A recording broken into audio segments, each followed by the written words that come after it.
Good morning, ma'am. Good morning, Pujit.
हाँ जी बच्चों, हमने इस चैप्टर का नया टॉपिक स्टार्ट करना है, kinetic theory of gas, ideal gas, KTG कहते हैं इसको, kinetic theory of gases. Basically कहता है kinetic energy of gas depends on temperature of gas,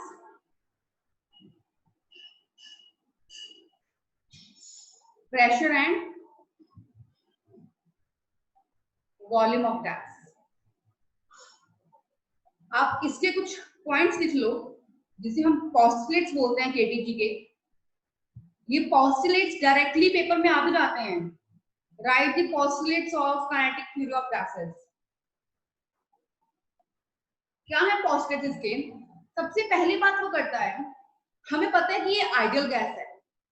it means कि जो मॉलिक्यूल्स का वॉल्यूम है वो बहुत कम होता है कंटेनर के वॉल्यूम से।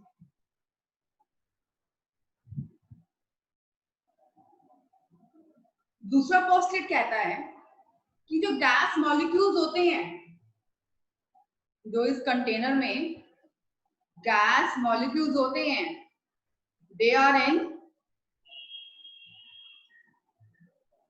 Continuous and random motion. Continuous और रैंडम मोशन में वो मूव करते हैं। ये आइडियल गैस है, वी नो। इनकी जो इंट्रामोलिकुलर फोर्सेस होती हैं वो नहीं होती। Intermolecular forces are absent. Absent क्यों होती हैं? इंटरमोलिकुलर फोर्सेस क्यों नहीं होती? बोलो। इंटरमोलिकुलर फोर्सेस क्यों नहीं होती? Because of no interaction between the molecules, right? हमें पता है ना कि आइडियल गैस में मॉलिक्यूल्स आपस में कोई इंट्रैक्शन नहीं होती, इसीलिए उनमें फोर्सेस भी नहीं होती। Yes yes ma'am. Fourth point कहता है कोलिजन्स आर इलास्टिक। जो कोलिजन्स मतलब कि जो मॉलिक्यूल्स आपस में कोलाइड कर रहे हैं, दैट इलास्टिक इन नेचर। जो कोलिजन होती है इनकी, वो क्यों होती है? Because of pressure contain. कहता है कोलिजन्स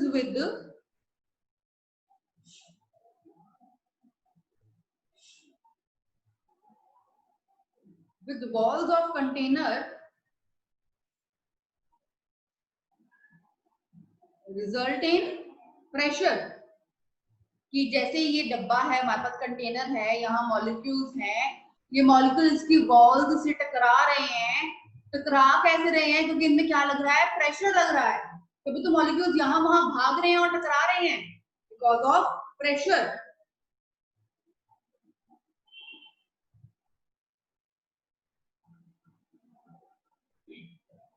लास्ट पॉइंट कहता है इसका पोस्टुलेट, कहता है between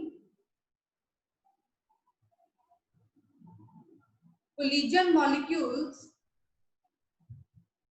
they travel in a straight line। ये स्ट्रेट लाइन में ट्रेवल करते हैं। And since collisions are elastic, thus molecular speeds are exchange and only redistribution, दोबारा से डिस्ट्रीब्यूशन होती है काइनेटिक एनर्जी की, which takes place। देखो वो क्या बातें बोल रहा है काइनेटिक थ्योरी ऑफ गैसेस में। उसके पोस्टुलेट्स क्या है केटीजी के? पहली बात वही बोल रहा है कि हमें पता है कि इसमें भी क्या होता है, जो मॉलिक्यूल्स का वॉल्यूम होता है वो कम होता है कंटेनर के वॉल्यूम से। दूसरी बात बोलता है जो कंटेनर में गैस मॉलिक्यूल्स हैं वो एक कंटिन्यूअस और रैंडम मोशन में मूव करते हैं। थर्ड भी नो कि इनकी फोर्सेस क्या होती है? एब्सेंट होती है, क्योंकि इनमें आपस में कोई इंटरेक्शन नहीं होती।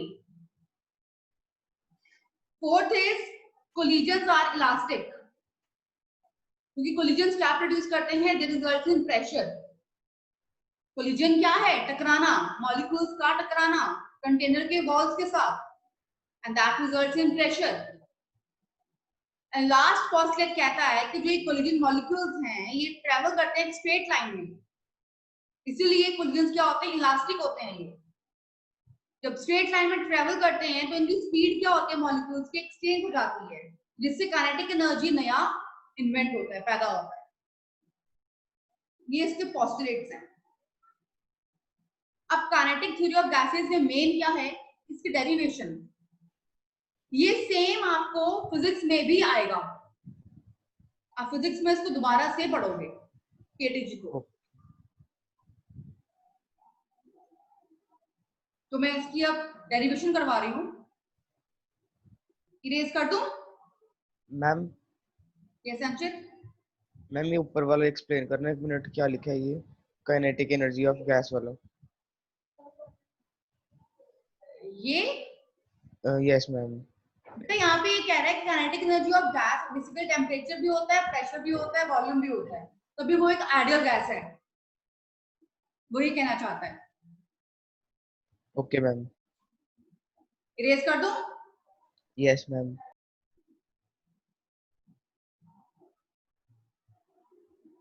KTG kinetic theory of gases. देखो कहते हैं kinetic energy of a gas, इसमें एक इक्वेशन है जो हमेशा गिवन होती है हमारी केमिस्ट्री के अंदर, PV is equal to 1/3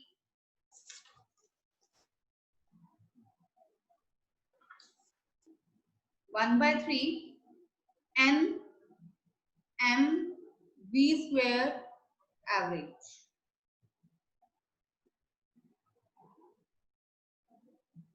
This equation is given for us, और यही इक्वेशन आप फिजिक्स में डिराइव करोगे इक्वेशन कैसे आए, लेकिन केमिस्ट्री में इसका डेरिवेशन नहीं है। अब कहता है यहाँ पर P क्या है? प्रेशर। V क्या है? वॉल्यूम। N क्या है? Number of molecules of gas present in volume V। M क्या है? Mass of each molecule of gas. And V square average क्या है?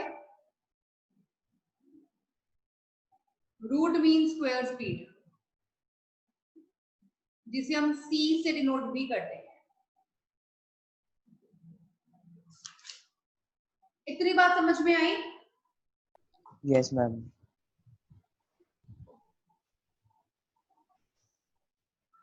कहता है एक कंटेनर है मेरे पास, उस कंटेनर में n नंबर ऑफ मॉलिक्यूल्स हैं। इस इक्वेशन को मैं स्टार मार्क कर देती हूँ। उस कंटेनर में n नंबर ऑफ मॉलिक्यूल्स हैं और m उसमें है मास ऑफ 1 मॉलिक्यूल।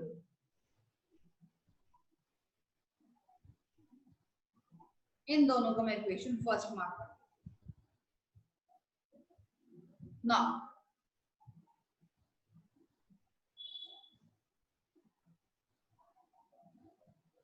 देखो kinetic energy of gas. Kinetic energy होती क्या है?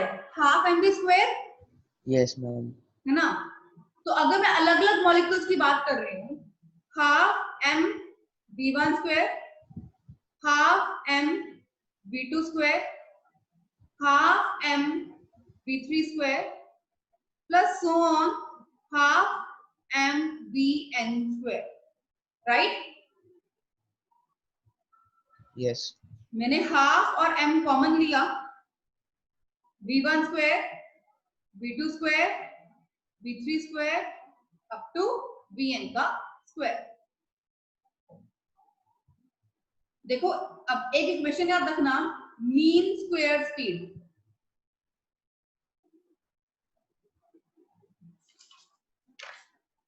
मीन स्क्वायर स्पीड क्या होता है?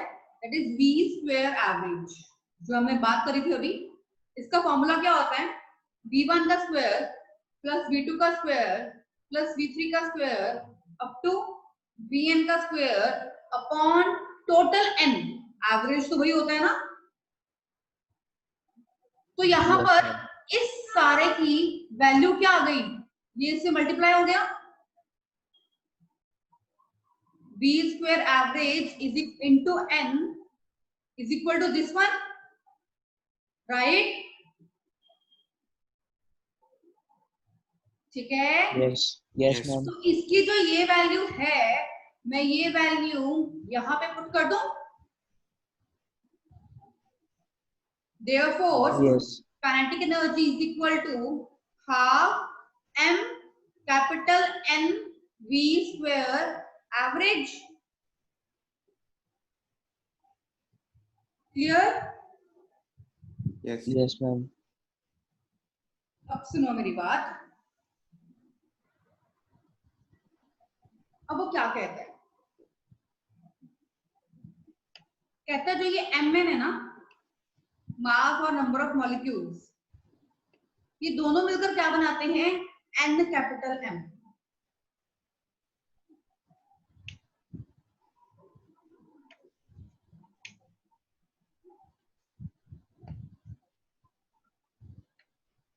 देखो वो कहना क्या चाहता है? कहता है total mass m into n is equal to nm।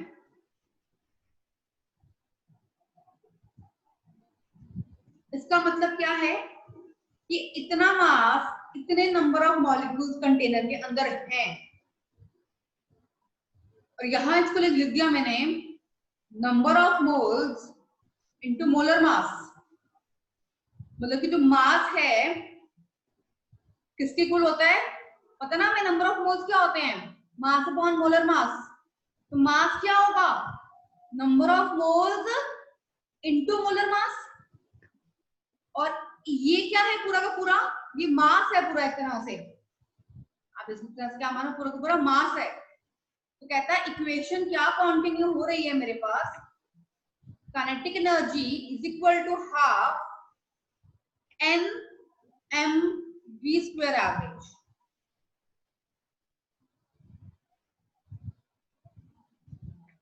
इतनी बात क्लियर हुई? Yes, ma'am. Multiply and divide by 3। कहता मैंने 3 से इसको मल्टीप्लाई भी किया और डिवाइड भी किया, राइट? इतना क्लियर? Yes, ma'am. अब मुझे ये बताओ कि ये क्या है?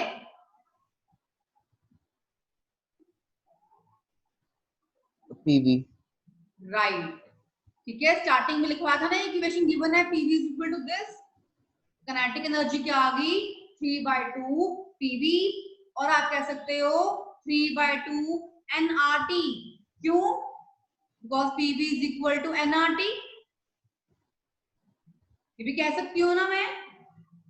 Yes, ma'am. तो ये दो इक्वेशंस हैं, बड़ी इंपॉर्टेंट है काइनेटिक थ्योरी ऑफ गैसेस की। 3/2 पीवी और 3/2 nRT। क्लियर?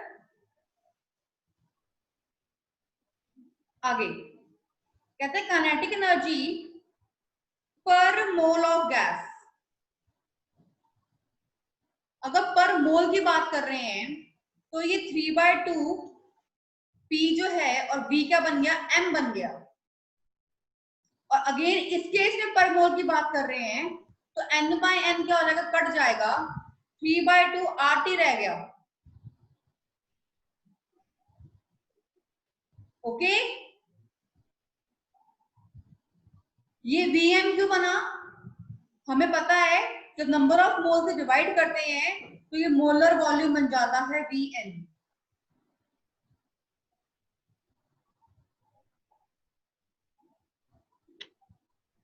क्लियर? एक ये इक्वेशन बनी हमारे पास जब पर मोल ऑफ गैस की बात कर रहे हैं। Okay, Yes. Average kinetic energy per molecule of gas, that is equal to 3/2 RT था मेरे पास, इसको डिवाइड करा Na। पर मॉलिक्यूल का है ना उसने, तो एवोगैड्रो नंबर से डिवाइड करूंगी मैं। आ रही है बात समझ?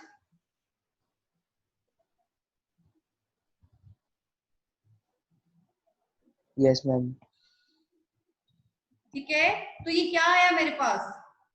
3/2 R/Na इंटू T। बताओ R/Na क्या होता है? पता है किसी को? याद है R/Na क्या होता है? हमने ऑल्टरनेट आइडियल गैस इक्वेशन में किया था R by Na is Kb, Boltzmann constant. याद आया कुछ? तो कहता है average kinetic energy per molecule is equal to 3/2 kBT. Very important again, where Kb is Boltzmann constant, which is equal to 1.38 10 raised to power minus 23 joule per Kelvin.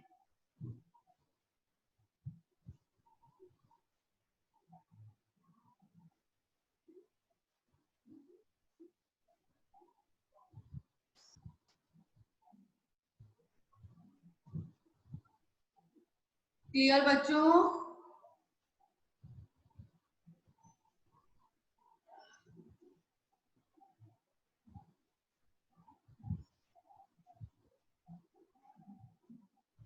तो basically हमें पता है काइनेटिक एनर्जी क्या है, 3/2 RT। Kinetic energy होती क्या है half mv², 3/2 RT। 2 से 2 कैंसिल हो गया, तो V एवरेज क्या आ गया, 3 RT by m।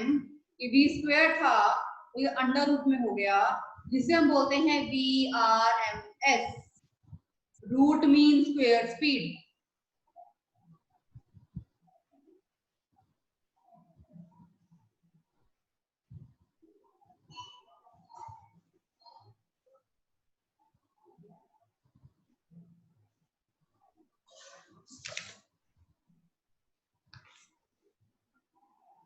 Derivation clear हुई बच्चों?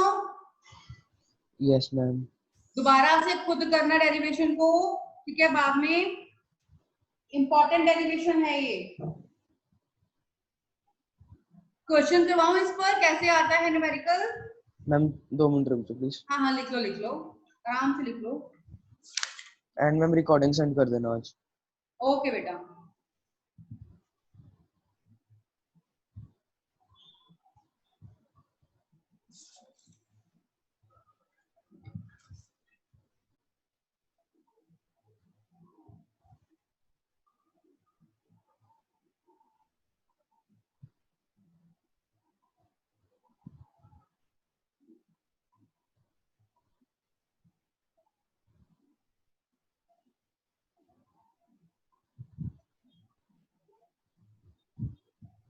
कर दूं इरेज?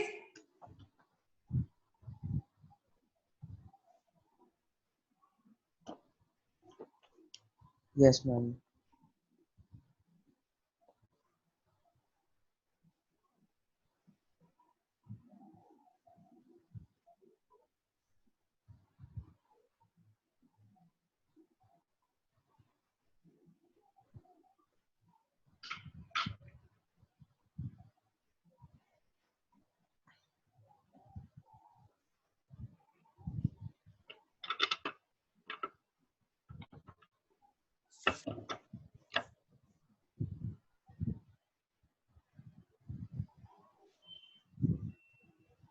अच्छा बच्चों,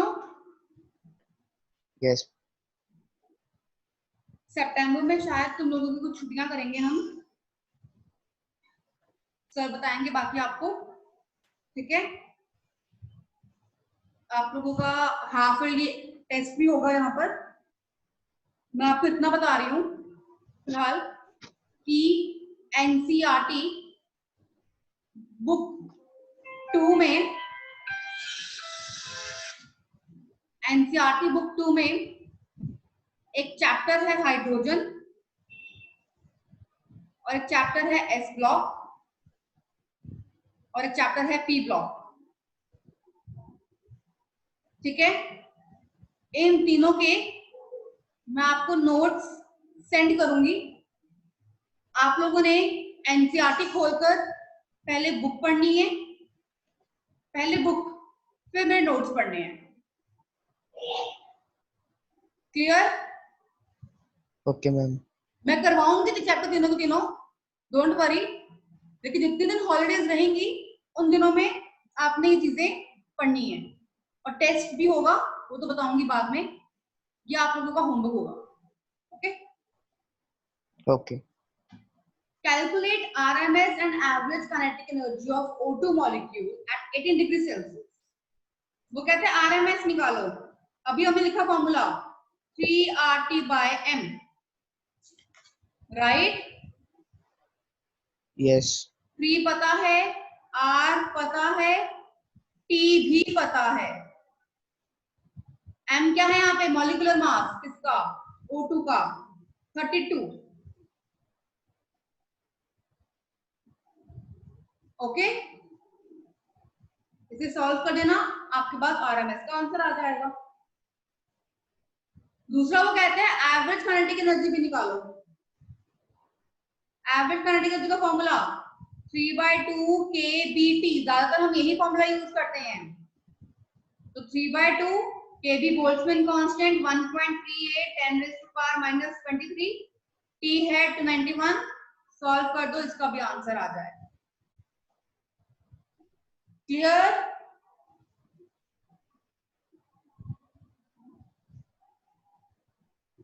ऐसे ही Yes, क्वेश्चन ma'am. आता है। ठीक, आगे करें? Yes. इरेज कर दूं? Yes, ma'am. Your last topic of ideal gas equation, miss ideal gas का ये लास्ट टॉपिक है। कल से हमारा रियल गैस स्टार्ट हो जाएगा। Maxwell, Boltzmann,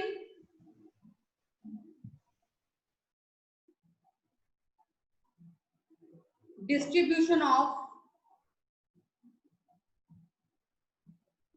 molecular speed. सच कल से नहीं, कल मैं न्यूमेरिकल्स करवाऊंगी इसके पहले, ठीक है? काइनेटिक एनर्जी के और मैक्सवेल के। हाँ जी, क्या है बेसिकली? देखो, Maxwell Boltzmann distribution of molecular speed, basically Maxwell ये बता रहा है कि किस अकॉर्डिंगली उसने अपनी मैक्सवेल बोल्ट्जमैन, जो पूरा नाम है इसका, किस अकॉर्डिंगली इसने मॉलिक्यूलर स्पीड्स को डिस्ट्रीब्यूट किया, किस अकॉर्डिंगली इसने स्पीड्स को अरेंज किया ग्राफ में। तो बेसिकली इसमें एक टर्म आती है, कॉमन टर्म है, that is most probable speed, जिसे बोलते हैं VMP, मोस्ट प्रोबेबल स्पीड। ये क्या है? कहता है the peak of the curve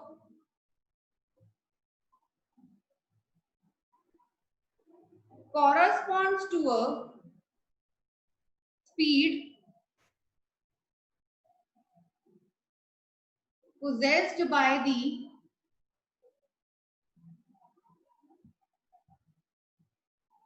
maximum fraction or maximum number of molecules. This speed is called most probable speed. कहता है ये वो स्पीड है, ये वो पीक है कर्व की, जहां बताता है कि मैक्सिमम फ्रैक्शन या मैक्सिमम नंबर ऑफ मॉलिक्यूल्स कहां पर है, maximum, that is called most probable speed. तो अगर मैं डायग्राम ड्रॉ करूं, इसका ग्राफ ड्रॉ करें अगर हम,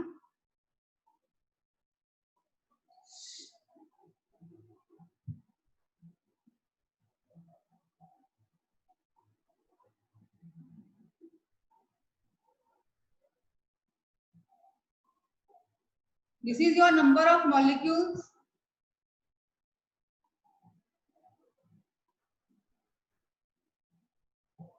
this is your molecular speed।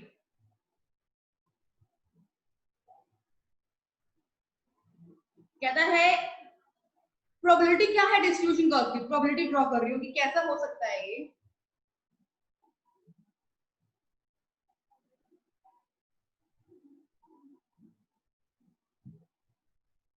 अब यहां पर आपको दिख रही है maximum probability, this is your number of molecules, क्या है? मैक्सिमम।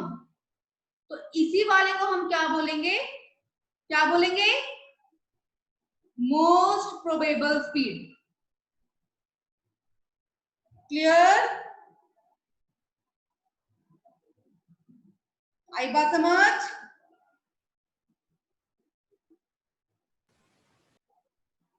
आई बात समझ? मोस्ट प्रोबेबल स्पीड का मतलब क्या है यहाँ पर, कि जहां maximum number of molecules speed हो रहे हैं, ये मैक्सिमम नंबर ऑफ मॉलिक्यूल्स की स्पीड है यहाँ पर, this is called most probable speed.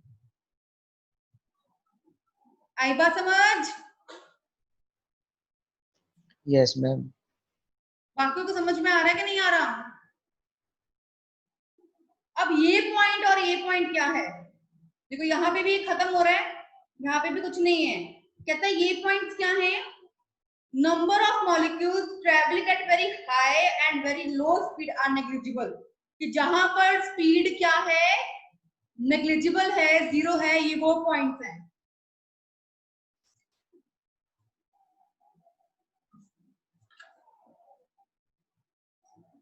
तो देखो हम क्या करेंगे यहाँ पर, मैंने क्या किया, ये क्या है, नंबर ऑफ स्पीड्स, स्पीड है ना सारी, ये सारी क्या है, स्पीड्स हैं, राइट? और ये क्या है, मोस्ट प्रोबेबल स्पीड। तो ये फर्स्ट वाली क्या है, v1, ये लास्ट वाली क्या है, v2, फाइनल वाली, ठीक है? ये क्या है, नंबर ऑफ मॉलिक्यूल्स ट्रेवल, जो स्पीड से ट्रेवल कर रहे हैं मॉलिक्यूल्स, ये वो लाइंस हैं। तो कहता है मैं इसमें क्या लिख सकता हूं, the total area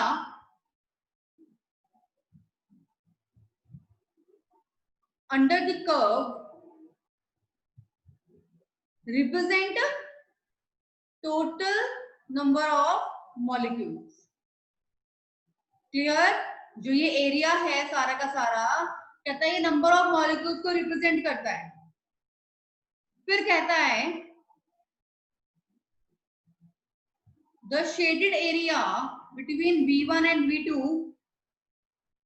represent number of molecules traveling between speeds v1 and v2। आई बात समझ? ये नंबर ऑफ ट्रैवलिंग्स हैं, स्पीड है v1 से v2 के बीच में, और ये स्पीड कौन सी होती है, मोस्ट प्रोबेबल स्पीड, जहां मैक्सिमम फ्रैक्शन या मैक्सिमम नंबर ऑफ मॉलिक्यूल्स बन रहे हैं।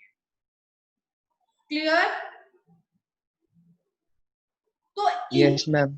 तो इसी के बिहाफ पर कुछ फॉर्मूलाज बने हैं। क्या फॉर्मूलाज बने हैं? पहला, रूट मीन स्क्वायर स्पीड, तभी आया था ये 3RT/m, जो हम कर चुके हैं। दूसरा, मोस्ट प्रोबेबल स्पीड क्या होती है, 2RT/m। तीसरा, V average is 8RT/m। ये तीनों फॉर्मूले आपने लर्न रखने हैं, यही एग्जाम में आएंगे। m is molar mass, kg पर मोल में, यहाँ पे r क्या है, 8.31 को ज्यादातर यूज होता है, जूल पर मोल केल्विन। तो कहता है अगर मैं mp एवरेज रेशियो RMS निकालूं, mp का बचता है √2, एवरेज का बचता है 8/π, RMS का बचता है √3, राइट? RT/m कैंसिल हो जाता है, तो इसका √2, 8/π और √3 बचता है। कहता प्रॉपर्ली क्या आती है, 1:128 रेशियो 1.224। आपको दिख रहा हो सबसे कम एमपी की स्पीड है, फिर एवरेज की है, और फिर आरएमएस की है। कहता है अगर मैं इसका ग्राफ ड्रॉ करता हूं,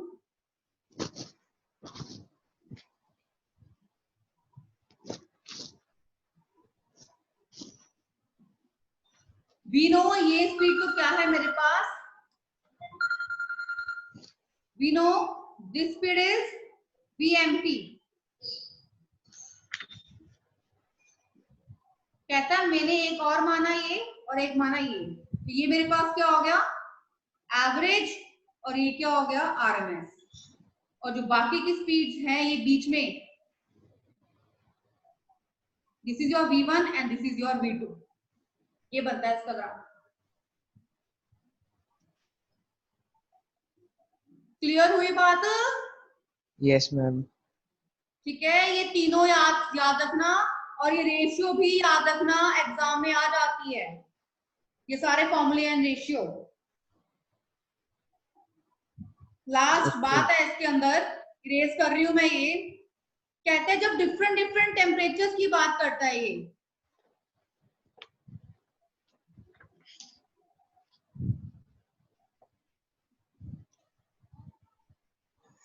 temperature T1, temperature T2, temperature T3, बस ध्यान रखना जितना टेम्परेचर हाई होगा उतनी ही हाइट की पीक भी हाई होगी। तो इट मींस T3 का टेम्परेचर क्या होता है, बहुत ज्यादा, फिर T2 का, फिर T1 का। बस यहाँ पे एक बात लिख लो, as temperature increases more number of molecules travel at higher speed and therefore the graph shift towards right.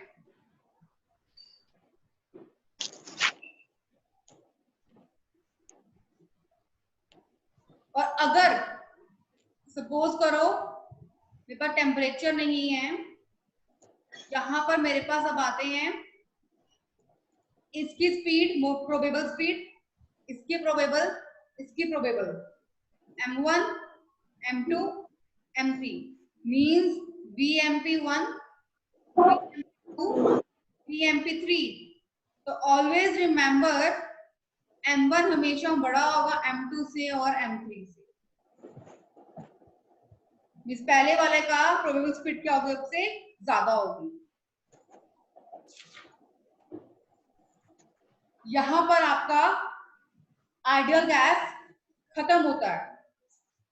कल करेंगे क्वेश्चन इसके ऊपर और फिर स्टार्ट करेंगे रियल गैस। ओके, मैं रिकॉर्डिंग सेंड कर देती हूँ। मैम आज क्लास है ना 11 o'clock वाली? हाँ बेटा है मम्मी, बिल्कुल।